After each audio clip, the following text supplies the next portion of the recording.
du poivre, mon bouillon de légumes et du sel de Guérande, du vinaigre blanc et c'est tout. Maintenant, on va laisser reposer sur le côté. Voilà, maintenant on va attaquer la sauce. Alors, il y a quelques petites nouveautés que j'ai envie d'essayer. Donc dans la sauce, comme d'habitude, j'ai ma betterave, une orange, j'ai mis 2 pommes dans la première et la deuxième et de l'autre côté. Alors attends, je vais mettre ça un peu plus devant. Voilà. J'ai rajouté ceci, c'est de l'oseille. Alors ça c'est de l'oseille, alors surgelé que j'ai pris chez Picard. Donc on a dit betterave rouge, oignon rouge, échalote, orange, betterave rouge crue, de la pomme. On va rajouter du citron. Comme il est bio, on peut garder les pépins. Et je vais rajouter du chou rouge. Alors, le chou rouge, il faut savoir qu'il est très intéressant. Donc, je mets tout ça dans mon blender. Ici, je pense que je vais le mettre en 2 fois. Voilà. Alors, le chou rouge, il faut savoir que c'est un ingrédient qui est extraordinaire puisque il est plein de nutriments, il a une très très forte teneur en vitamine C et K et il est très antioxydant. Voilà. Et en plus, il vous fait un apport en magnésium et en potassium. Voilà. Donc, tac. Donc, on va commencer petit pour que ça puisse bien tourner, sinon j'aurai des problèmes pour que ça puisse tourner.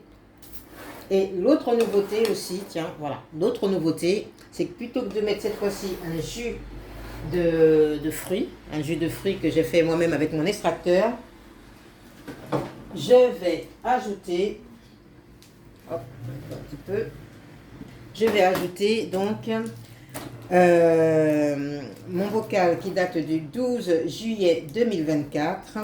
Donc j'avais fait des bocaux de lactofermentation, enfin de fermentation de légumes et de fruits. Donc là, c'est un bocal qui date du 12 juillet 2024, donc qui est fermé de façon hermétique à la façon Slow-Handy.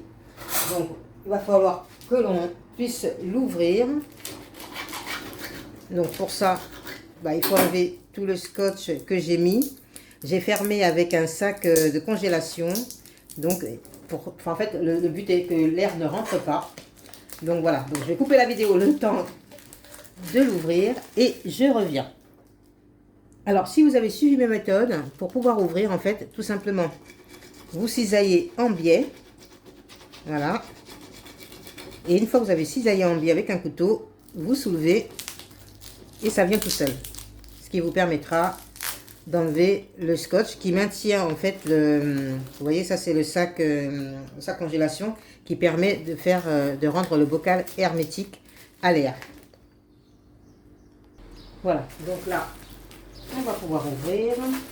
Donc on rappelle au passage que les aliments fermentés sont justement recommandés pour prendre soin de notre microbiote car ce sont des sources de probiotiques. Ils sont riches en bonnes bactéries, ils assurent l'équilibre et le bon fonctionnement de la flore intestinale. Voilà. Hop, hop. Voilà. Et voilà ce que ça donne. Alors, je vais essayer de m'approcher un petit peu.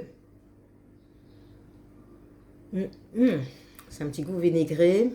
Alors, savoir ce que j'avais mis à l'époque dedans, j'avais pas eu la présence d'esprit de noter les ingrédients. Mais bon, il y a de l'ail, il y a du citron. Qu'est-ce qu'il y a d'autre ? Il y a des feuilles de laurier apparemment, je vois que j'avais mis une feuille de laurier. Ceci, ça doit être peut-être du concombre. Oula, attention. Voilà. Et le goût est très très bon. Alors voilà, plutôt que de mettre du jus de fruits comme je fais d'habitude, jus d'orange ou jus de pomme, là je vais mettre le jus de la lactofermentation à l'intérieur. Donc pour éviter de perdre de ce fameux jus de sésame, voilà, hop, voilà, hop.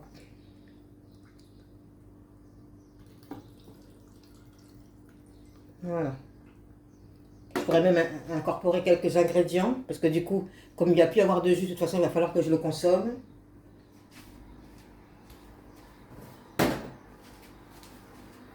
Voilà. Donc, on peut rajouter une petite pomme. On va fermer et on va pouvoir mettre en marche. Et donc, comme je vous le disais, on va faire en plusieurs fois. On va faire la base en plusieurs fois. Voilà. Donc là, je ferme le tout. Voici les ingrédients.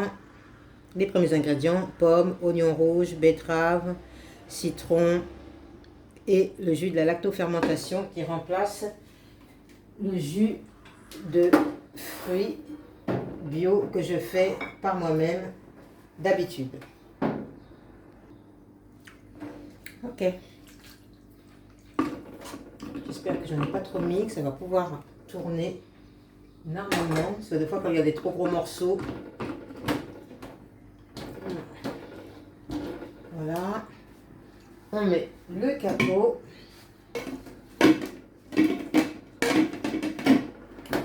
C'est parti, on fait tourner.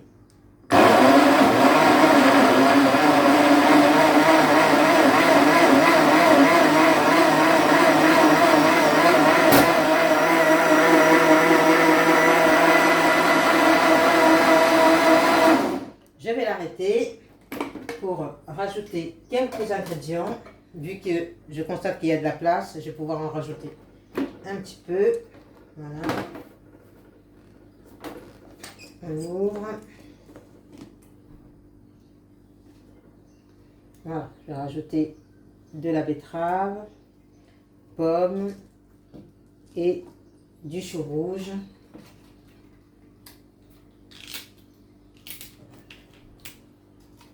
Voilà. Hop. Hop.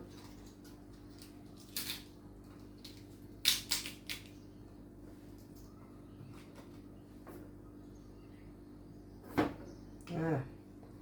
Je tourne. Je replace.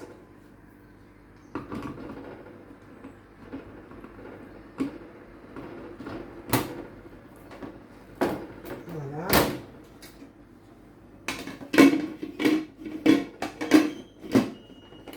Et voilà.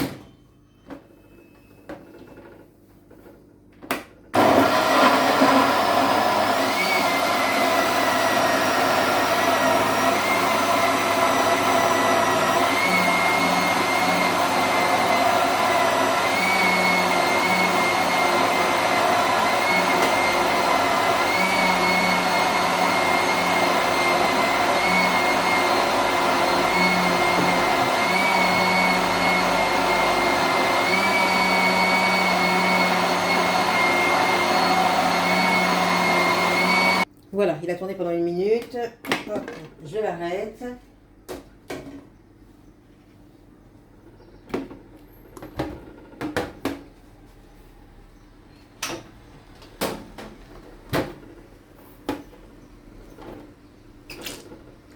Hop. Voilà, c'est quand même assez bien mixé. C'est une bonne base qui sent la carotte, bien rouge. Donc là, j'ai un premier bocal, voilà, que je vais remplir. Une petite nouveauté aussi, c'est que je rajoute une petite pointe d'huile.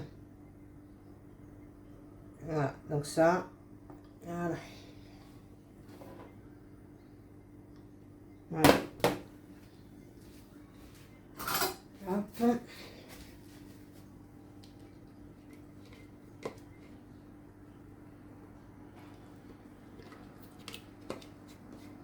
Voilà, donc ça, c'est la préparation à base de légumes et de légumes crus et de fruits qui sera régulièrement incorporée à la vinaigrette. À chaque fois, une nouvelle vinaigrette dès que j'en termine une. Voilà. Hop. Voilà. J'ai remarqué par contre que fallait rajouter quand même une petite touche de gras pour pas que ça pourrisse. Voilà, donc on en rajoute juste un tout petit peu. Voilà. Et je fais danser sur le côté. Voilà, j'ai rajouté juste une petite lichette d'huile d'olive pour conserver.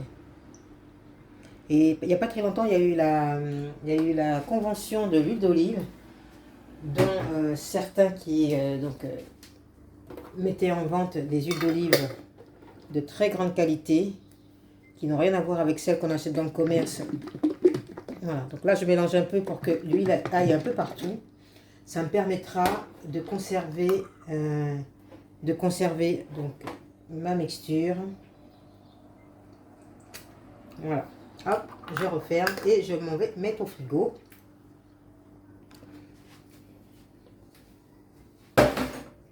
Je veux terminer donc le reste. Donc, on va terminer l'oseille que j'incorpore. Voilà. Je vais un peu couper ma, comment ça s'appelle, ma betterave, afin que le mixeur n'ait pas trop de difficulté à l'écraser. Voilà.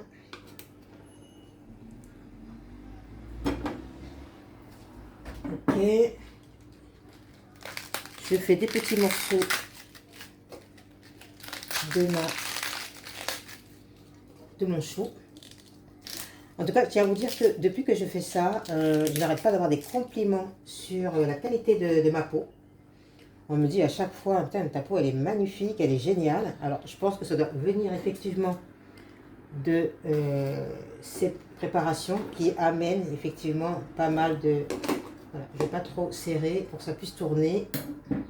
Je vais rajouter d'ailleurs un petit peu des ingrédients qui sont dans mon bocal lacto-fermenté. Voilà.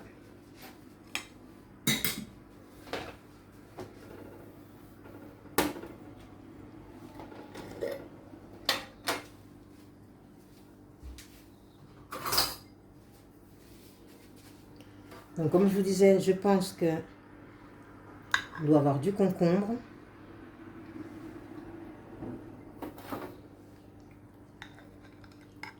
Je pense que ça doit être du concombre, effectivement. Hop, hop, hop. On va l'ajouter. J'appuie un petit peu.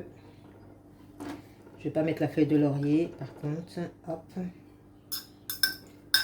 Qu'est-ce qu'il y avait d'autre au fond? Ah non, mais là, j'avais fait un bocal uniquement de concombre.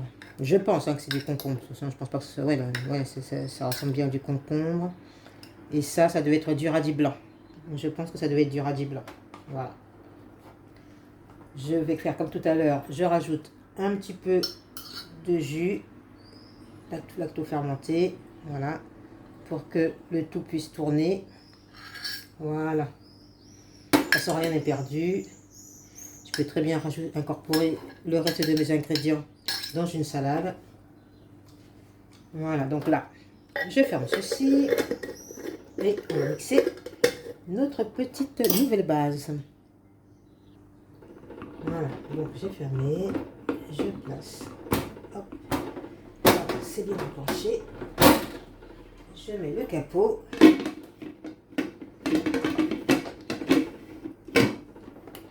c'est parfait, et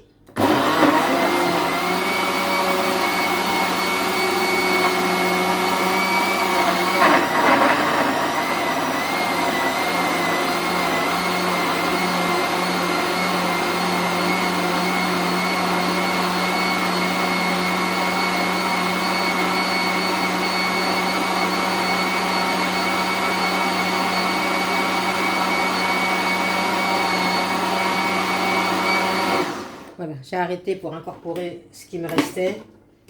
Parce qu'il ne me reste pas grand chose. Hop, voilà, je secoue. J'ouvre. Voilà, c'est déjà bien écrasé. Hop. Je rajoute ce qui me reste d'ingrédients. C'est-à-dire, là, il me restait un petit peu de feu de chou rouge.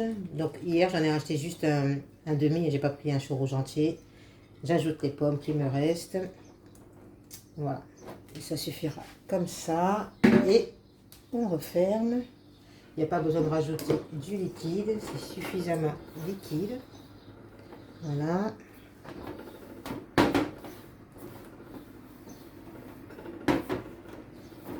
Voilà.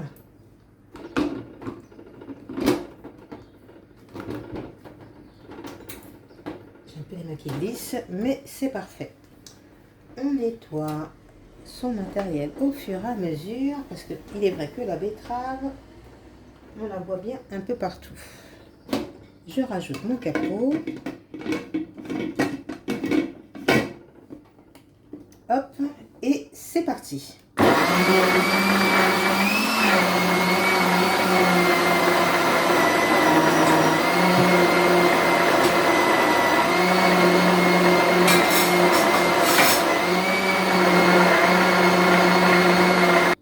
Voilà, c'est terminé. On ouvre. Ah, j'ai toujours les mains qui glissent. Je vais essuyer les mains un petit peu.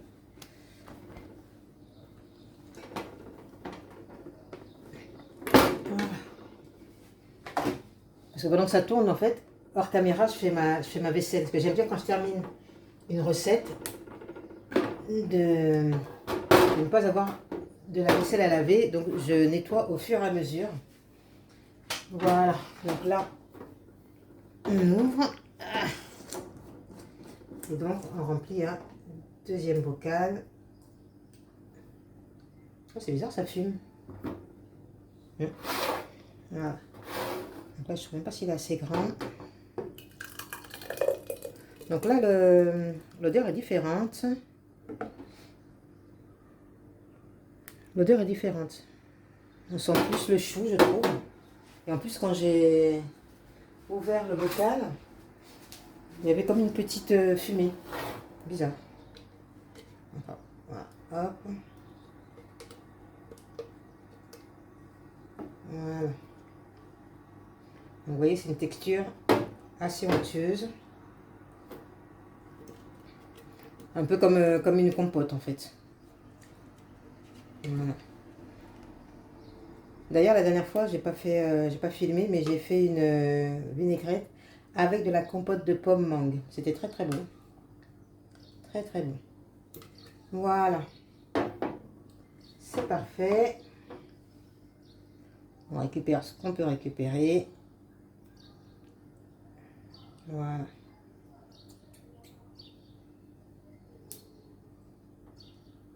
Voilà, on met tout ça à laver. Voilà, les deux bocaux sont terminés. Du coup, je reprends ma base.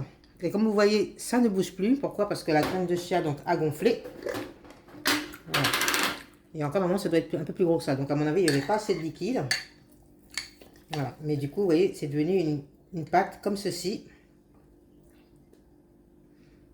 Voilà. Et à mon avis, il n'y avait plus assez de liquide pour qu'elle puisse gonfler. Là, je vais rajouter donc un petit peu... Oh, bah tiens, plutôt que de rajouter du vinaigre, je vais rajouter ma base lacto-fermentée de mes légumes pour redonner à nouveau du liquide à la préparation. Voilà. À mon avis, il n'y a pas assez de liquide pour que ça puisse continuer à gonfler. Voilà. Je remets. Voilà. Je vais chercher de l'huile. Voilà. Huile d'olive. Voilà. Donc ça, c'est vraiment à la convenance de chacun.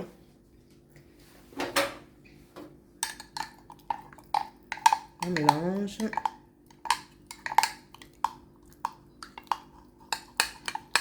On essaie de faire que ce soit le plus homogène possible.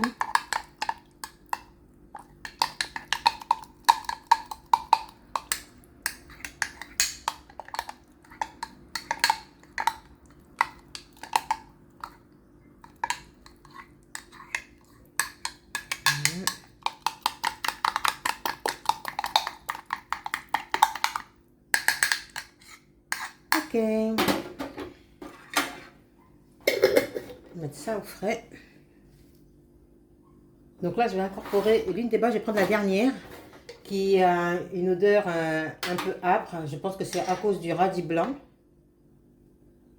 Voilà. Et j'ajoute la mixture de légumes et de fruits, de légumes crus et de fruits dans ma base de vinaigrette.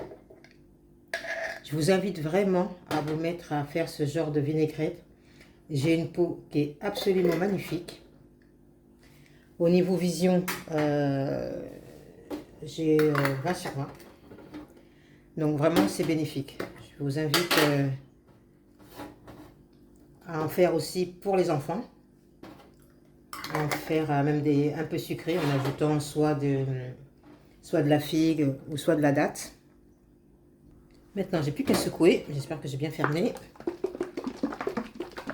Voilà. Là, c'est secouez-moi, mais c'est avec des bienfaits. Pas du secouez-moi avec des ingrédients qui, demain, vous rendront malade. Voilà.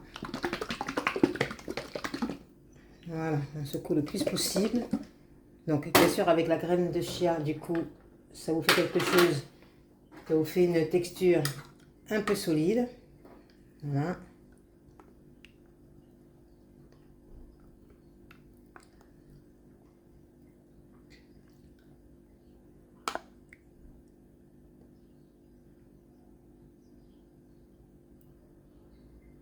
Voilà, ça vous fait une texture plutôt solide grâce aux graines de chia.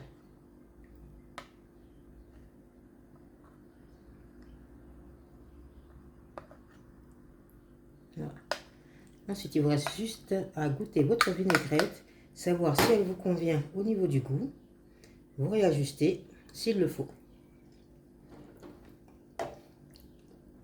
Parfait. Elle est parfaite. Alors, on sent le radis qui a un goût fort. Hein. Donc, n'en mettez pas trop. Voilà, moi, c'est terminé. Je vous dis à bientôt pour de prochaines recettes. Prenez soin de vous, prenez soin de votre corps, de votre esprit. Mangez cru, mangez vitamines. À bientôt. Voilà, ça se conserve très bien. Sur ce dernier que j'ai fait, je vais rajouter un petit peu d'huile d'olive pour que ça puisse se conserver, parce que j'ai remarqué que ce qui est resté sur les contours là avait tendance ensuite un petit peu à moisir si je mettais trop de temps à le consommer. Et pourtant, généralement, un bocal comme ça, dans les 2-3 jours, c'est terminé. Donc c'est pour ça que je rajoute un petit peu d'huile d'olive pour pouvoir le conserver, vu que là j'en ai fait beaucoup, qu'il y a un deuxième bocal. Donc voilà, mais sinon, ça y est, c'est fait. D'habitude, je ne sais pas si vous vous souvenez, d'habitude, je rajoute toujours de l'échalote, de l'oignon en petits morceaux dans ma mixture. Mais là, le bocal est un peu petit. Le bocal, comme je disais, est un peu petit. Donc du coup, là, je le mettrai directement dans mon assiette quand je vais me servir. Voilà. Une petite précision encore, vous pouvez faire vos confitures de fruits de la même façon. C'est-à-dire que vous pouvez prendre de la framboise, de la myrtille, de la fraise. Vous l'écrasez, vous laissez ensuite tremper avec des graines de chia et ça vous fait une confiture à la fraise ou à la myrtille ou à la framboise entièrement naturelle. Vous voyez. Et puis vous pouvez sucrer avec un peu comme je vous disais tout à l'heure, soit une petite figue ou soit de la date. Et ça vous fait une confiture naturelle, sucrée, à tartiner, tout simplement, ou sur des crêpes. Allez, à bientôt.